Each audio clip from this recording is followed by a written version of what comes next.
Olá, pessoal. A gente vai dar continuidade ao nosso conteúdo de língua portuguesa sobre o classicismo,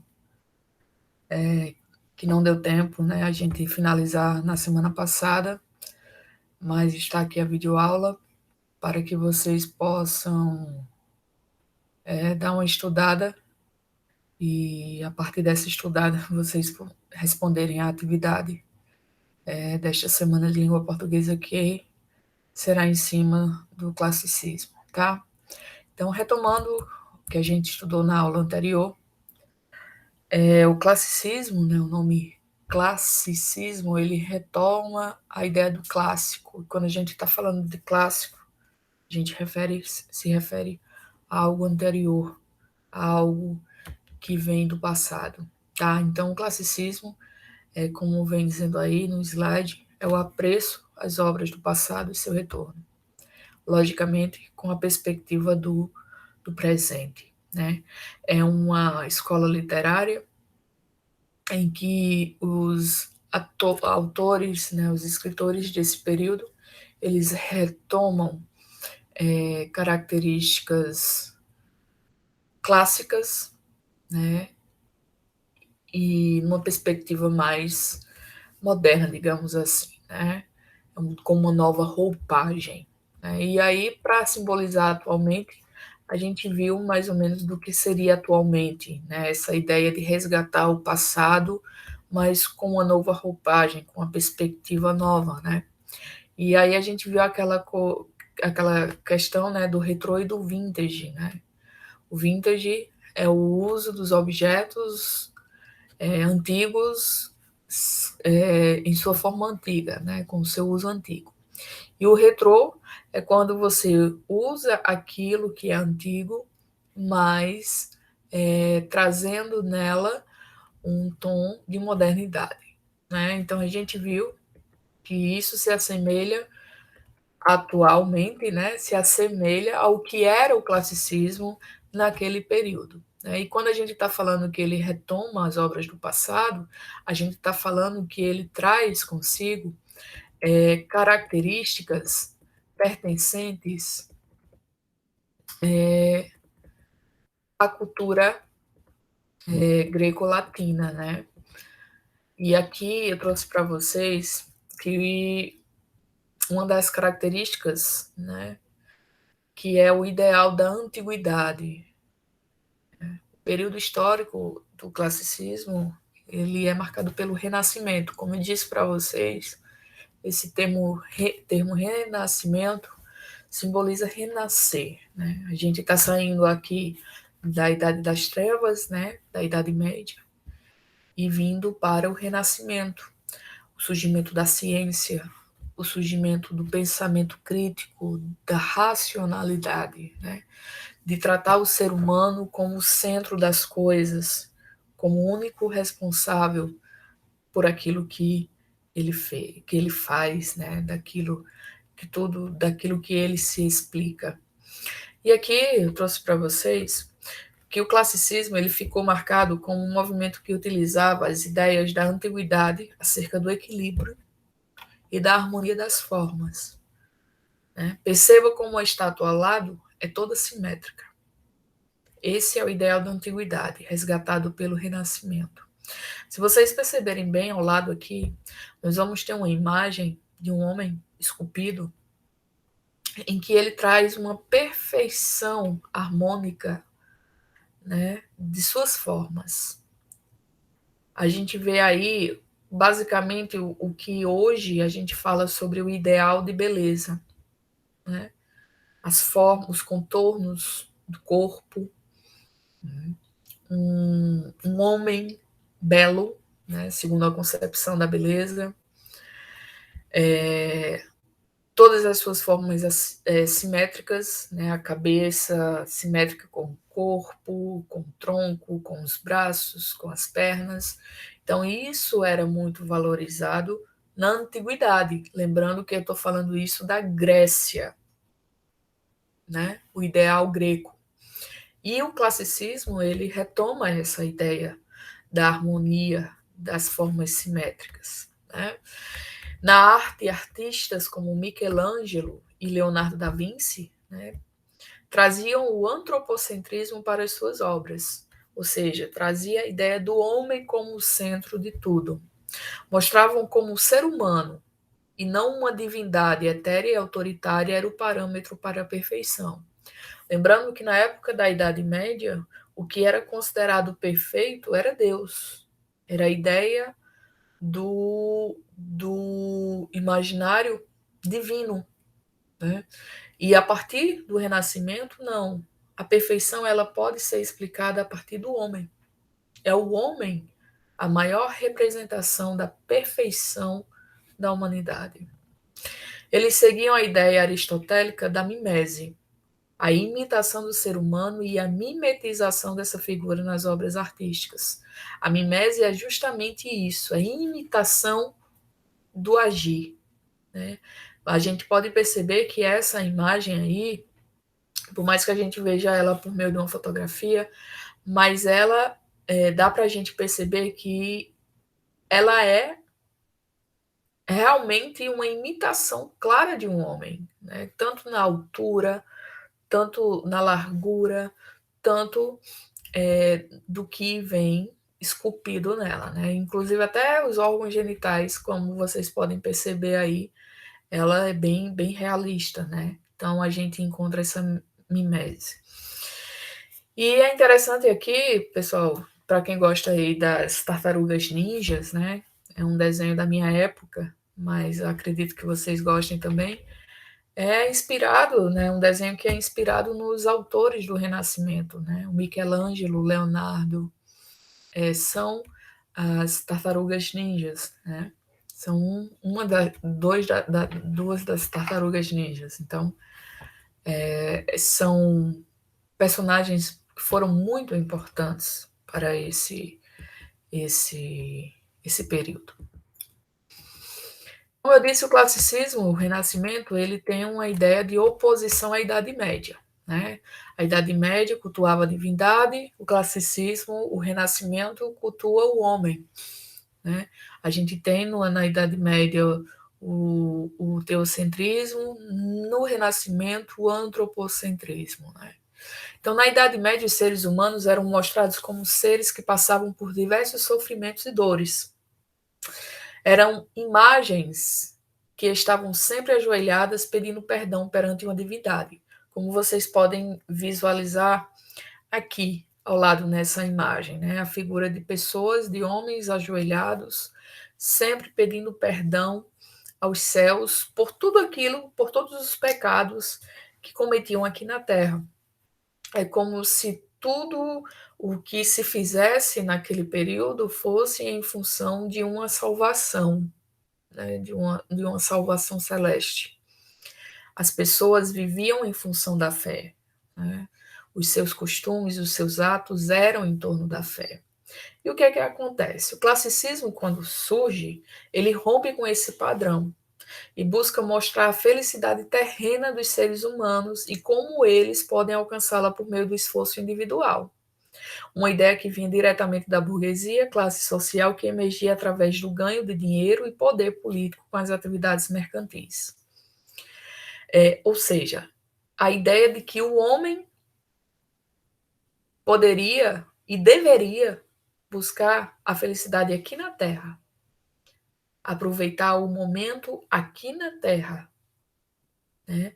Aproveitar o que era lhe dado aqui na Terra, os prazeres, os vícios, as alegrias, as tristezas, a riqueza, tudo o que fosse possível era para ser vivido e usufruído aqui na Terra, e não pensado nessa felicidade prometida, né, no paraíso, que isso era uma concepção da Idade Média, né, que a felicidade só seria alcançada se você sofresse muito, se você abrisse mão de muitas coisas aqui na Terra, é que você chegaria a essa felicidade divina, né, essa felicidade eterna. E o classicismo rompe com isso, não.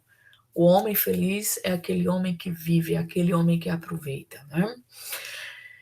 Esse movimento da burguesia Ele foi comumente feito por jovens, filhos de comerciantes, burgueses, patrocinados por mecenas, burgueses ricos e poderosos que patrocinavam a arte.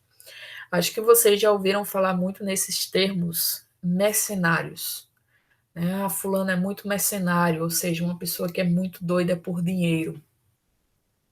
Os mecenas, pessoal, eram homens que pagavam os artistas daquela época para que eles produzissem artes únicas para enfeitar os seus palácios, enfeitar as suas casas. Entendo que arte era sempre sinônimo de riqueza. Né? Quanto mais dinheiro você investisse em arte, mais poder você mostrava, demonstrava para a sociedade daquela época. Então, muitos artistas naquela época eram patrocinados, recebiam dinheiro desses mecenas, né? Que nada mais era do que pessoas ricas que pagavam esses artistas para que eles produzissem pinturas, esculturas, uma arte única para que enfeitar as suas casas. Então, uma casa com mais número de artes possível era considerada uma família muito rica, tá? Então, por isso essa ligação do nome mercenário. Também foram resgatadas as figuras dos deuses pagãos. Olha aí, a ideia do retorno ao passado. A gente vai ver aqui, pessoal, no classicismo, uma mistura do paganismo com a divindade. Né? Por isso que eu disse assim, o classicismo ele vai ser uma retomada do passado, mas com os olhos do presente. Né? Ou seja, o classicismo ele vai retomar características da antiguidade, misturando com aquilo que existia naquele momento. Ou seja, nós vamos encontrar no classicismo muito essa mistura do divino e do pagão, ou seja, do cristão, né? Que aí a gente vem para a ideia da Igreja Católica, do cristão e da mitologia, né? Da antiguidade, da religião grega, certo? Que aí era a valorização dos deuses, né? Como está dizendo aí, que eram adorados pelos gregos e romanos, mas vistos como pecado pela Igreja medieval. A Igreja medieval, que é a Igreja Católica, ela abominava essa concepção da crença em deuses, em mais de um deuses. Né? A gente, até hoje, sabe que a Igreja cristã concebe a ideia da crença em apenas um único Deus. Uma das obras mais famosas do classicismo é o Nascimento de Vênus, de Botticelli,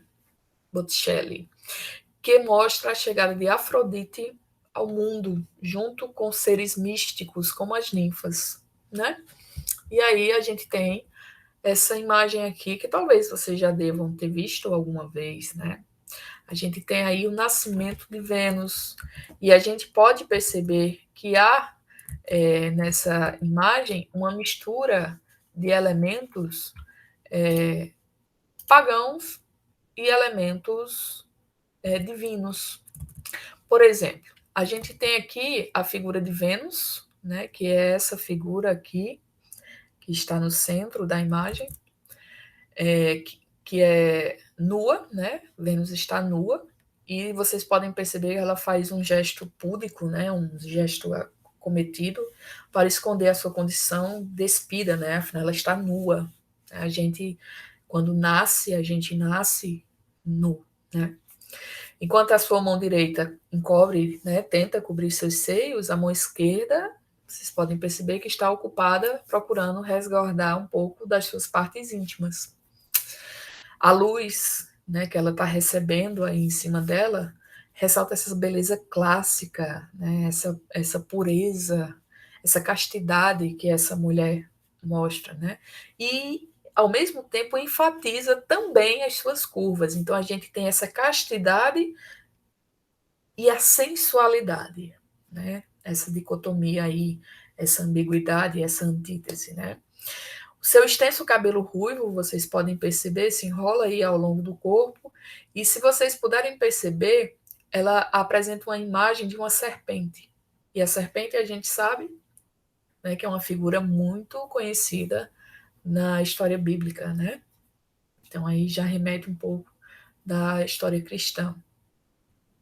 E essa serpente aí faz uso, né? Ela faz uso dessa serpente ou dessa mecha de cabelo justamente para ocultar o seu sexo, né?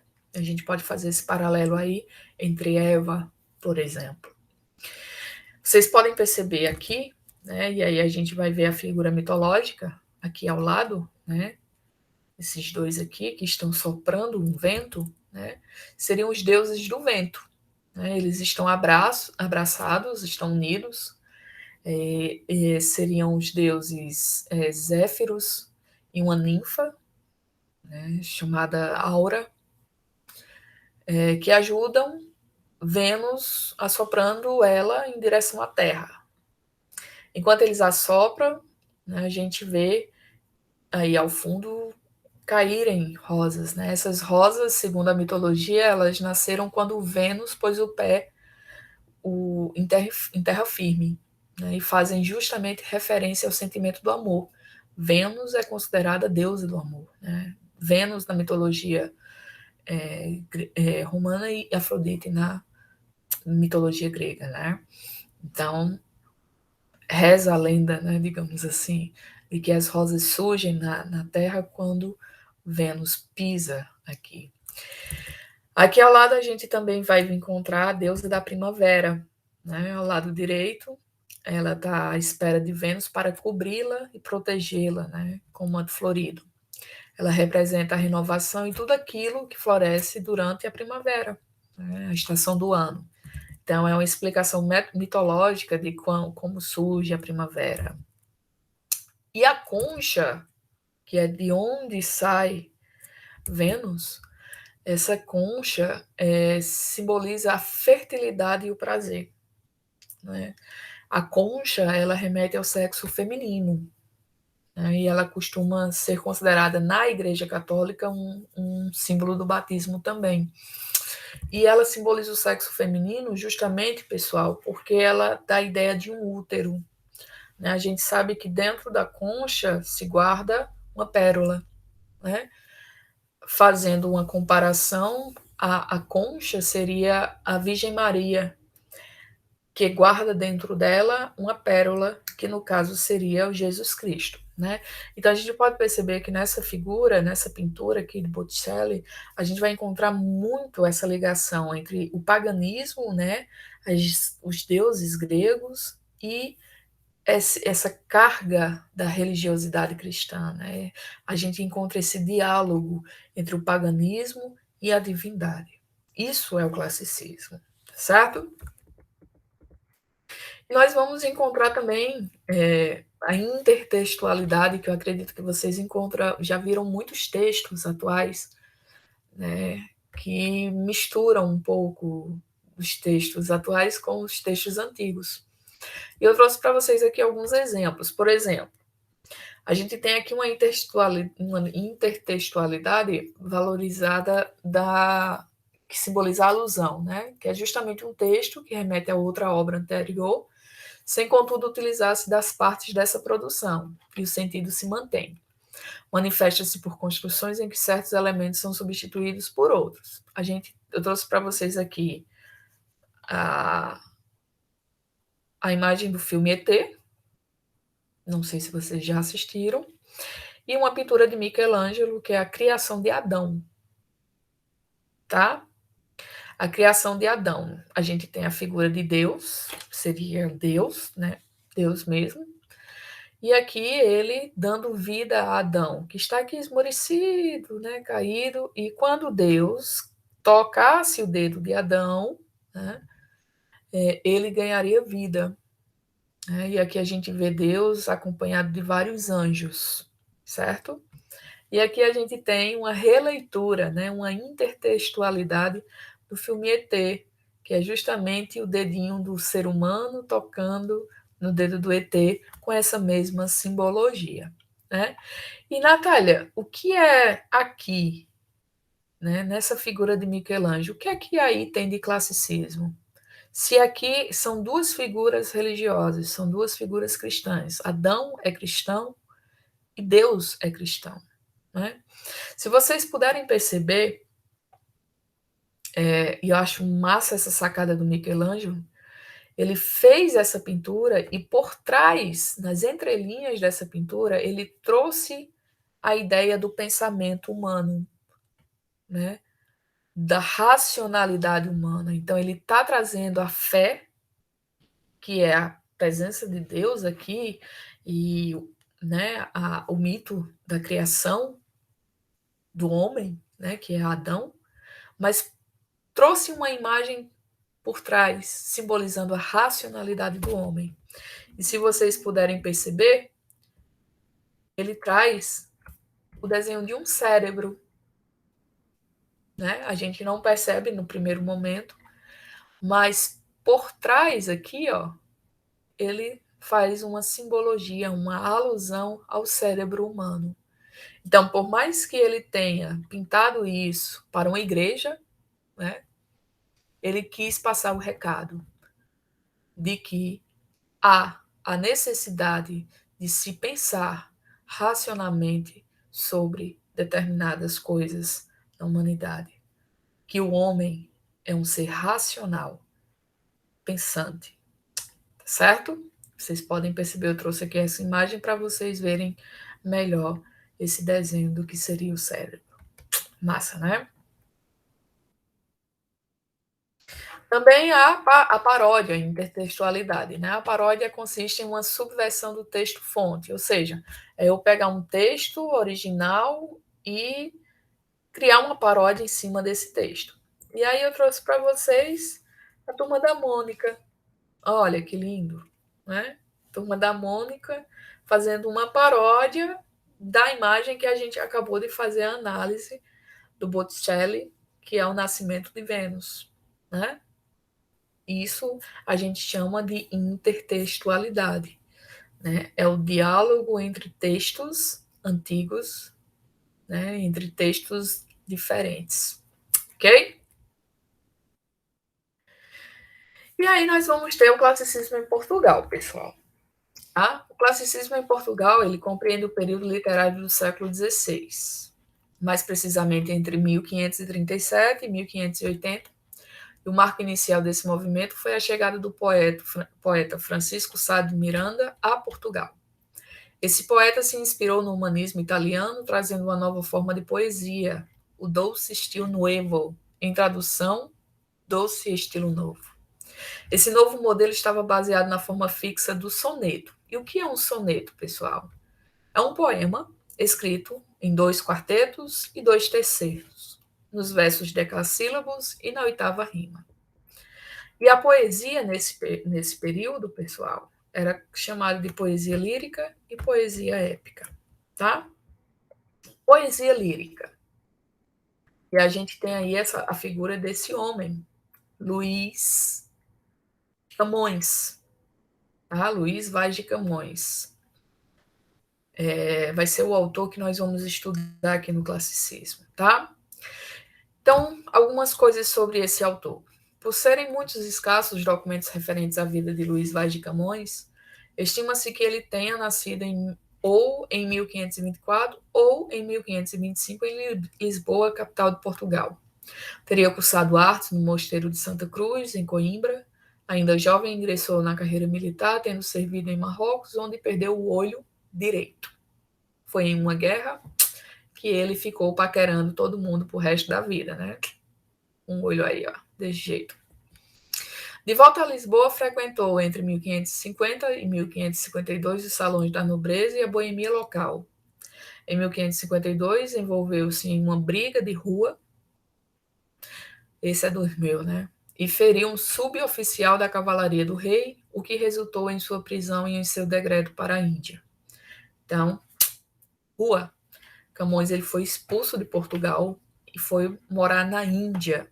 Lembrando que naquele período, pessoal, as grandes navegações, né, havia um comércio marítimo muito grande em destino à Índia, né? Tanto é que o Brasil ele foi descoberto, entre aspas, justamente com Pedro Álvares Cabral querendo ir para as Índias, mas aconteceu que no percurso ele perdeu a rota e acabou caindo aqui nas terras brasileiras, tá? Em 1558, já em Macau, exerceu o cargo de provedor de defuntos e ausentes.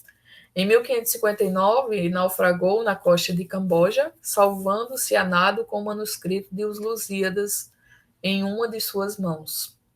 Reza a lenda que nesse naufrágio, onde ele salvou essa obra Os Lusíadas, que é a maior obra de Camões, uma obra literária que ele escreveu em versos, né? A gente vai ver já já. Ele tinha a possibilidade de salvar sua amada ou a obra, né? E ele optou por salvar a obra, deixou a amada morrer, né, afogada. E, né, sorte do Camões, de certa forma, um comentário bem sólido, né, que Camões é conhecido hoje justamente pela obra Os Lusíadas, que ele salvou. Os anos seguintes da vida de Camões são obscuros. Somente em 1567 foi encontrado, muito pobre, em Moçambique. Com a ajuda de amigos, retorna a Portugal. Em 1572 publica a obra Os Lusíadas, dedicada ao rei Dom Sebastião, o que lhe rendeu uma espécie de pensão paga com irregularidade. Morreu em 1580 em estado de extrema pobreza.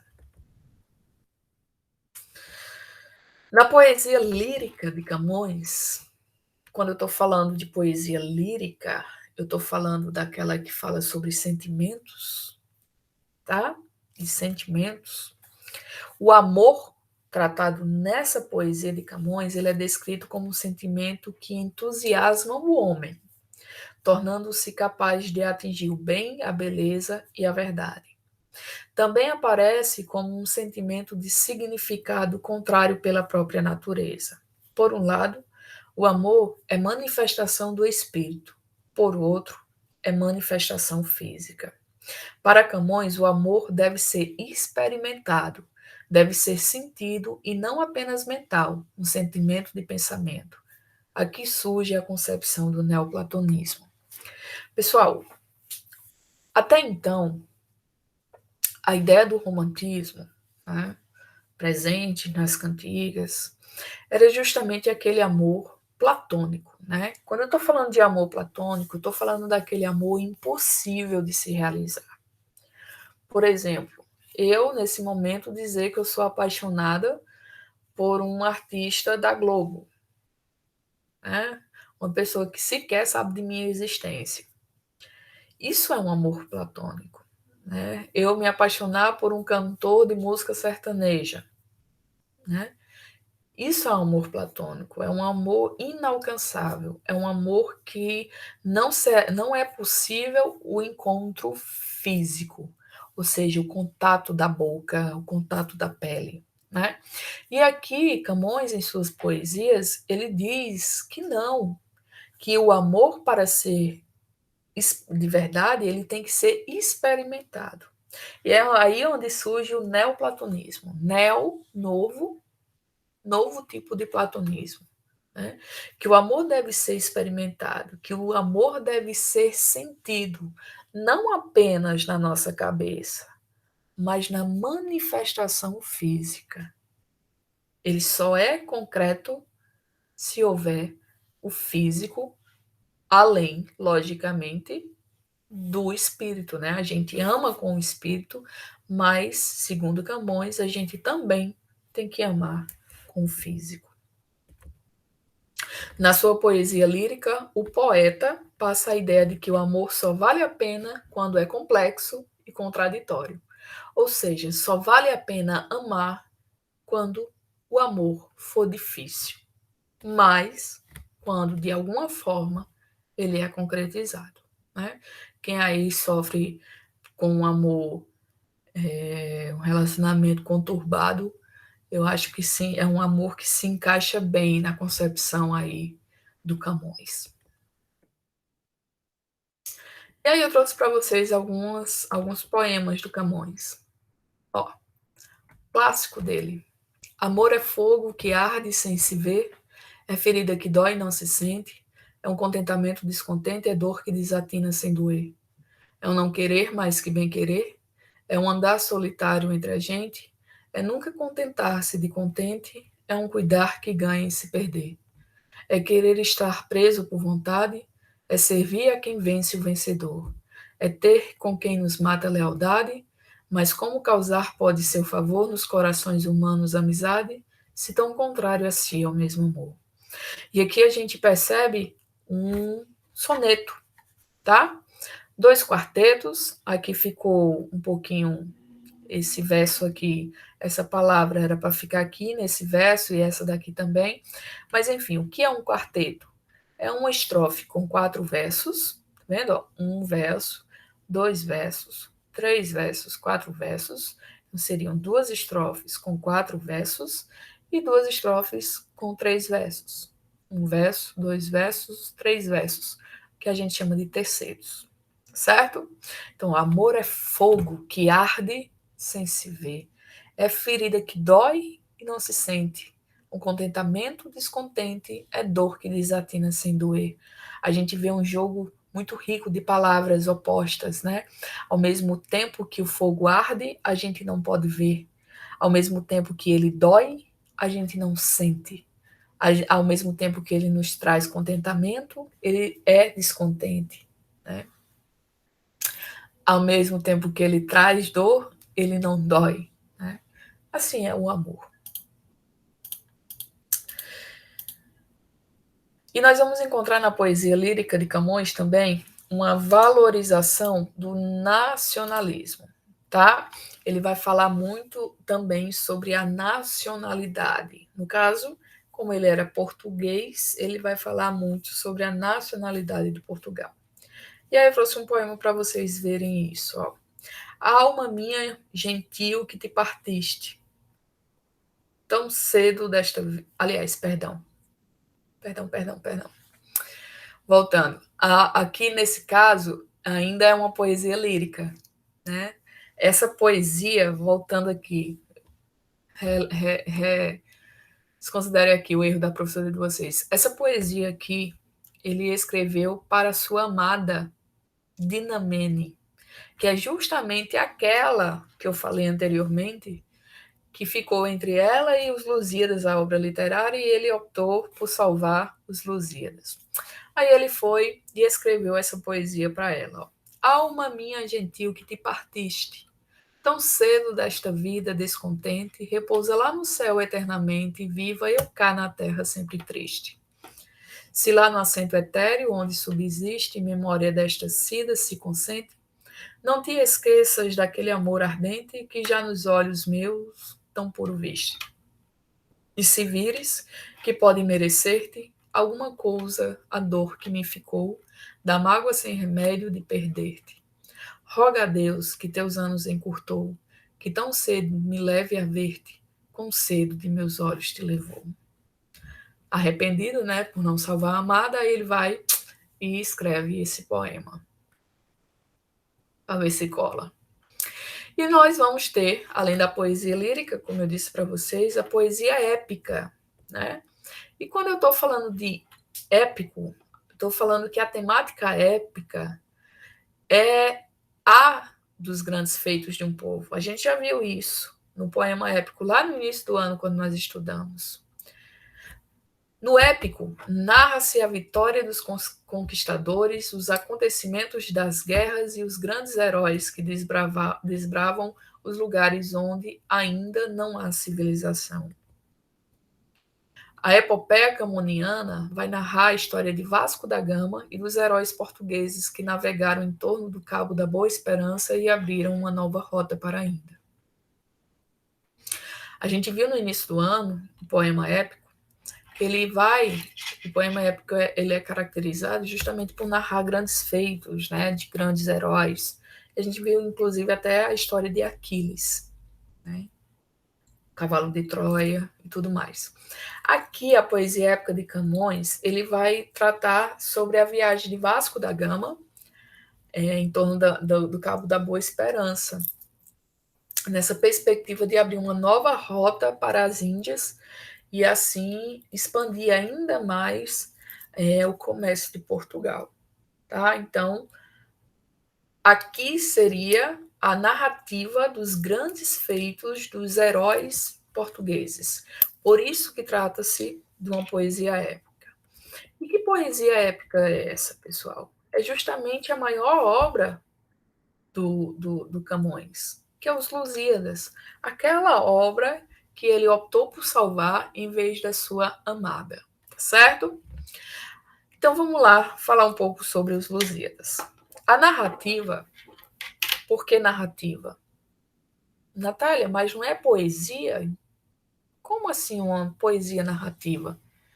É uma poesia porque ela é produzida em versos, são poemas que são versos que rimam, tá? Mas ao mesmo tempo são versos que contam uma história. Então por isso que é uma narrativa, tá bom? Então a narrativa tem seu início no meio da ação. Então a gente já inicia o texto se situando no meio da ação. Ou seja, ao começar a ler, você já terá uma história acontecendo partindo do meio. Disto parte-se para a narração das ações passadas. Os Lusíadas começa no meio da viagem de Vasco da Gama. Vasco da Gama, lá, o time de futebol, é em homenagem a esse Vasco da Gama, presente aqui na obra dos Lusíadas. E que existiu na vida real também, né? E é ele que, diante do rei de Melinde, conta a história de Portugal de forma cronológica. Logo nas primeiras linhas do poema épico, vemos anunciado o caminho das grandes navegações e o rumo que tomará a história cantada. Fazem-se elogios ao povo português, afinal de contas, vai-se narrar conquistas, né? Serem narradas conquistas do povo português, né? Um poema épico. Então, fazem-se elogios ao povo português que superam perigos e também superam guerras para impedir o império e a fé. Né? Lembrando que quando eu estou falando de fé, eu estou falando de expansão da Igreja Católica. Né? Lembrando, o Brasil, quando foi descoberto pelos portugueses, né, eles colonizaram, ao colonizarem os índios, eles também catequizaram. Né? Eles tiveram essa preocupação de não só explorar economicamente o nosso território, mas também impor aos índios a fé cristã. Então, esses eram os dois motivos das grandes navegações feitas por Portugal: expandir o Império Português, a economia, a política e também a fé católica. Nesta empreitada, ele teve a ajuda da deusa Vênus e do deus Marte. E aí entra a mistura, né, do que eu falei lá, dos deuses pagãos, entram aqui misturado com a religião cristã, né? Então, nessa tentativa dessas grandes navegações, dessa viagem, ele tem a ajuda de Vênus e de Marte. Simultaneamente, Netuno, um deus dos oceanos, recebe a visita de Baco. Lembrando que isso aqui é uma narrativa, né? E por ser narrativa, pode ser uma ideia fictícia, né? Uma ideia, uma história inventada. Então, Netuno, deus dos oceanos, recebe a visita de Baco e ele busca aliança contra os portugueses e encontra, pois convenceu Netuno de que se os portugueses fizessem tal viagem, os homens seriam inspirados a não temer os mares. Por isso, Netuno atinge as embarcações de Vasco da Gama. Então, vocês sabem que no decorrer das viagens de navios, muitos navios naufragavam ou encontravam tempestades ao longo do caminho. E segundo o poema épico Os Lusíadas, essas tempestades, né, essas armadilhas feitas no oceano, acontecidas no oceano, eram justamente ocasionadas por Netuno, tá certo? Então, Netuno atinge as embarcações de Vasco da Gama com toda a força dos ventos. Eles somente conseguiram sobreviver porque Vênus e as Nereidas, ninfas marinhas, os protegeram. Com muito custo, eles chegam a Calicut, na Índia. Estavam com o mastro partido e severas avarias no navio. Lá são envolvidos em mais uma das armadilhas de Baco, que antecipadamente convenceu o líder local, Samorim, a separar Vasco da Gama dos companheiros e prendê-los.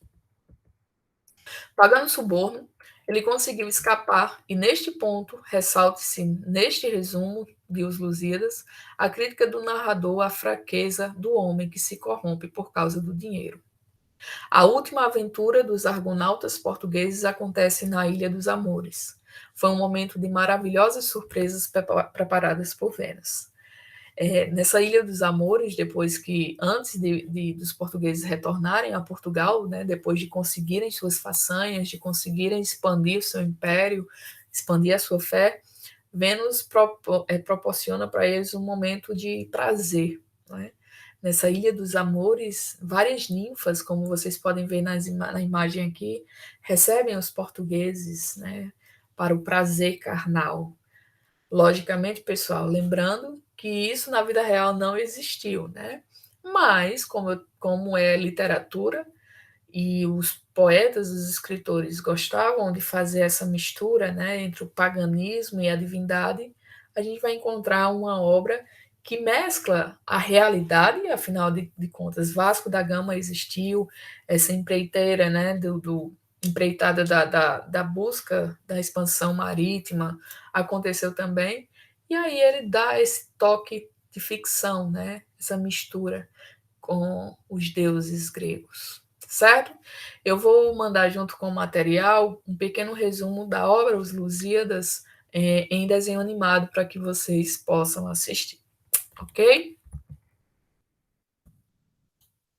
Então, é isso.